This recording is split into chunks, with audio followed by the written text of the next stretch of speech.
Good morning, buenos dias, and welcome to AMX84 new book, Think and Grow Rich. I'm going to give you guys probably about 30 seconds or so to start streaming in. I am going to share this on my other Facebook page. So just to give you a little bit of insight, we were in the middle of a book, Daring Greatly by Brene Brown. And to be honest, I just felt myself wanting to start a different book. And not too long ago, again, I'm going to share this on my other page just to make sure we get the most viewership. And not too long ago, I listened to a podcast interview with Rob Dyrdek. And he was on another podcast. And in that interview, he was talking about how you go through different phases in life and how if you hear something at a particular time in your life, you might hear it 5 years later, 10 years later, and it might mean something completely different to you. And one of the things he mentioned in that interview was the book Think and Grow Rich. And he said, you read Think and Grow Rich when you're 22, you think one thing. When you're 26, you think another thing. You read it again when you're 40, you think something completely different. And that got me thinking. So the book Think and Grow Rich, which is the book that I'm going to be reading now, is one of, in terms of business books and in terms of success, not even business, success books, it's at the top of the list. I believe it's like, I did some research earlier this morning. I think it's like top 10 or number 6 best success books ever written. And it ties into this whole idea of personal development. So what are you doing? What am I doing to become better? What are these, not just going at it without a plan, but going at it with, hey, these are the systems of the most successful people in the world, and I'm going to execute their system to create the success in my life. Now, the book was written, Think and Grow Rich by Napoleon Hill. Now, this book was written way back, I think it was 1907, and it was, so there's a series that I just saw for the first time on, I believe it was a History Channel called The Men Who Built America. And this is early America. This is the 1900s, prior to the Depression, when guys like Andrew Carnegie and Charles Schwab, all these kind of magnates back in the day of, truly building America, it's in that time frame. And this guy, Napoleon Hill, the reason for this book, the reason he wrote his book, started because he was assigned to interview Andrew Carnegie. And Andrew Carnegie is a steel magnate. He helped he revolutionized the railroad, the steel industry in America. Now, I'm not a history guy, so I'm not good. I barely know it's Andrew Carnegie versus Dale Carnegie versus whomever. So it's not important that you know exactly the names or the backgrounds of these men. But Napoleon Hill was assigned an interview to Andrew Carnegie. Andrew Carnegie at that time was this magnate in America. He was an immigrant and revolutionized the steel industry. And from his conversation with Andrew Carnegie, set him on this path of a 20-year journey of interviewing the most successful men, women in America, the most successful people in America at that time. And he learned a lot from it, such that I read every day. I'm essentially interviewing these people. I'm learning from them, and you boil it down. I boil it down to my philosophies and strategies. He boiled it down to his, and I believe in the book we're going to cover 13 different strategies that these men have employed to, it talks about money, think and grow rich. And we're talking about that from a very literal sense. But beyond that, they stress the idea that this think and grow rich is not just for money, but for richness in your life, to peace of mind. To me, is the most valuable asset that any of us can have. So this book is talking about how to think and grow rich, whether it's money that you want, whether it's peace of mind, whether it's fitness, no matter what it is, it's touching on those ideas. And it's really neat. I read this book already. I read it 3 years ago probably. And what Dyrdek had said about reading at different times in your life, I made a note on my desk to read this book again. And when I started feeling that, I don't know what I'm thinking here about Daring Greatly, it's not really resonating with me at this time, I'll move on. Boom, I thought Think and Grow Rich. So at the beginning of the book, Napoleon Hill talks about this, a secret that exists in all of us, the secret to success. And it's kind of neat because it's very abstract. He says, I will never identify it. You'll see it bouncing off the pages here and there, but I will never identify it, because part of the magic of this book is me kind of foreshadowing, giving you the outline, the basis for it, and then you taking that information to discover the secret on your own. So the secret may be different for me, different for you, different for the other person, but the framework for the secret he's going to spell out. He opens by saying, this book should convince you that riches are not beyond your reach, that you can still be what you wish to be, that money, fame, recognition, and happiness can be had by all who are ready and determined to have these blessings. Now, the most, from my personal experience and from what he mentioned in this book, is this idea of a burning desire. That we talked about it in the energy bus.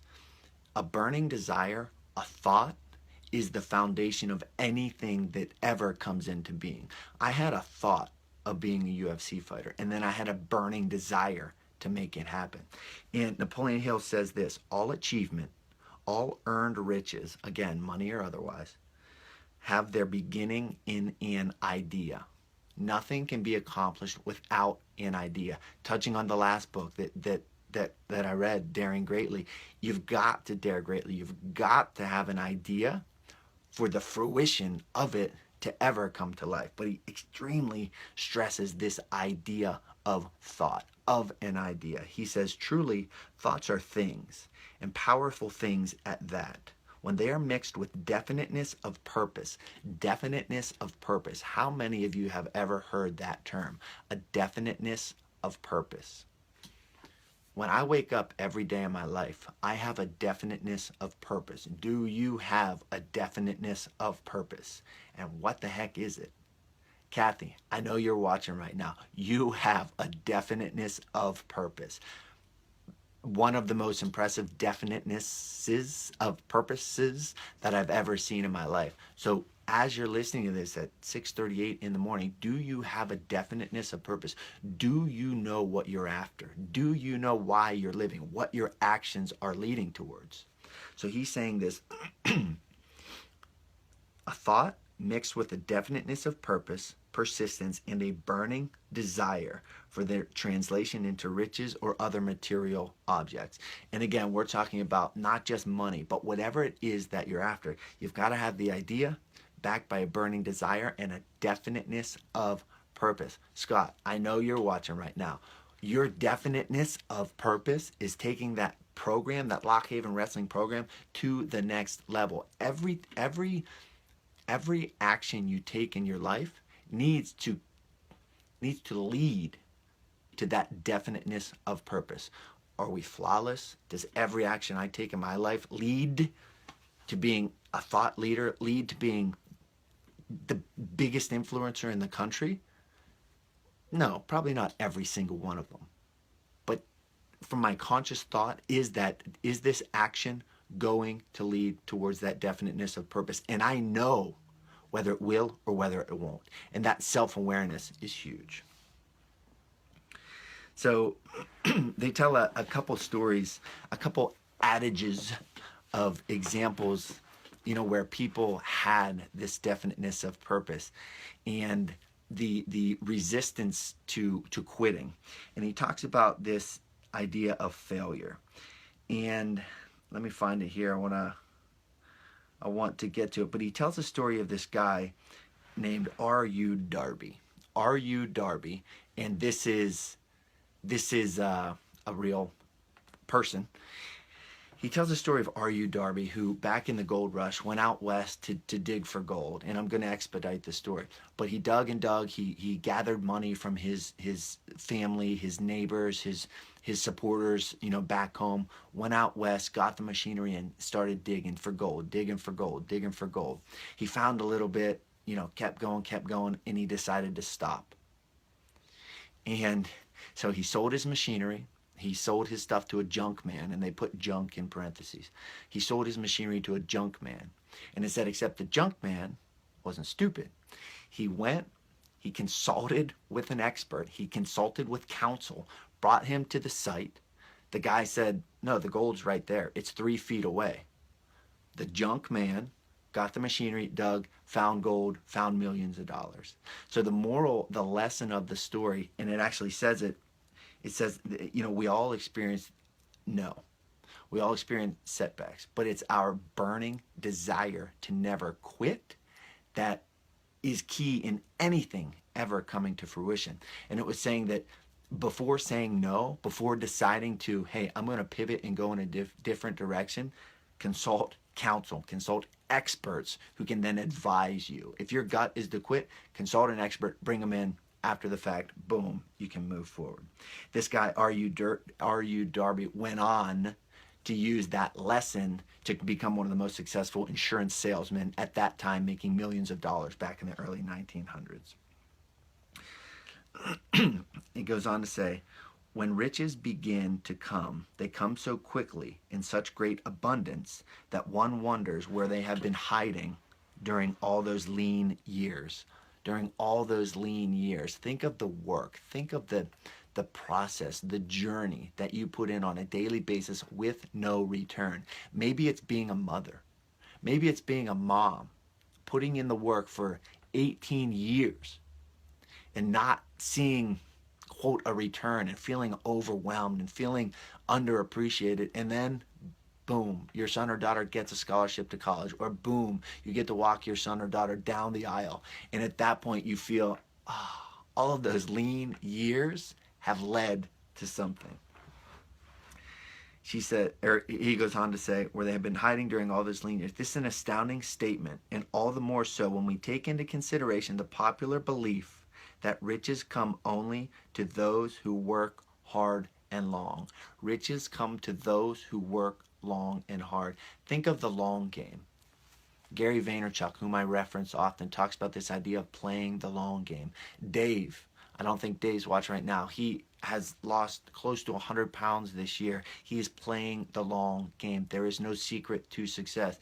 Joe DeSena from Spartan Race, I asked him, I said, hey man, I'm pretty overwhelmed. I'm feeling overworked and underappreciated. What's the secret? He said, there is no secret, son. Keep working, keep digging, because success only comes to those who put in the work.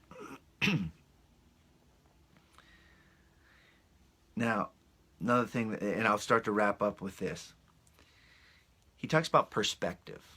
He talks about perspective, and he talks about seeing things without your preconceptions, without your blinders on. He says another weakness, and this is just for us to kind of ponder as we move forward. So we talked about the success, we talked about the persistence, the burning desire, the definiteness of purpose.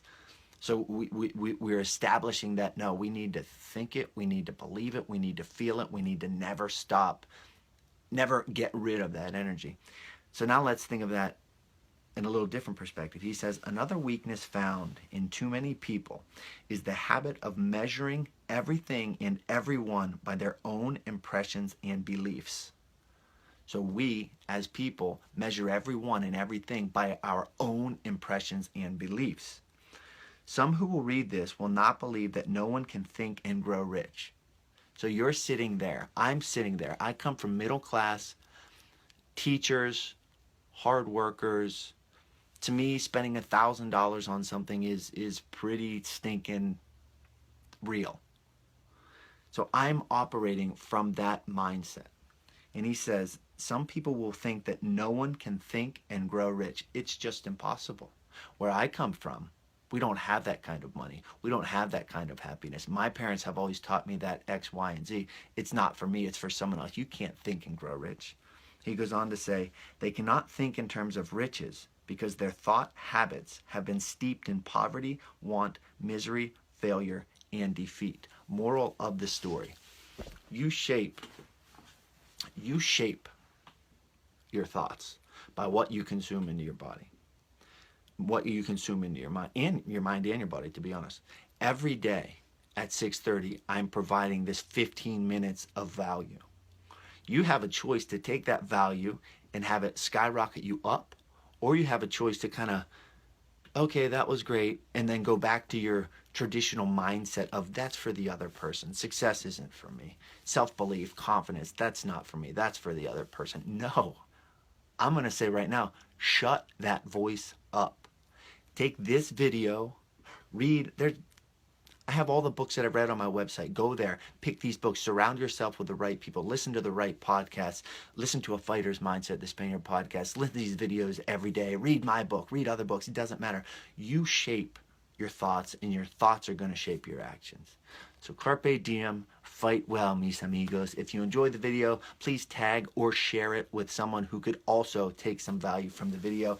And I appreciate the 20 or 25 of you who are here every day. I will be here. This is what? AMX, I think 83 or 84. I'm losing count. But I'm committed to bringing this to you. So please, let's spread excellence. Yesterday I thought that kind of came off the tongue, but let's spread excellence. We can spread mediocrity or we can spread excellence. I say today, every one of us spreads excellence. Tag a friend, share the video. Carpe diem, fight well. Hasta mañana.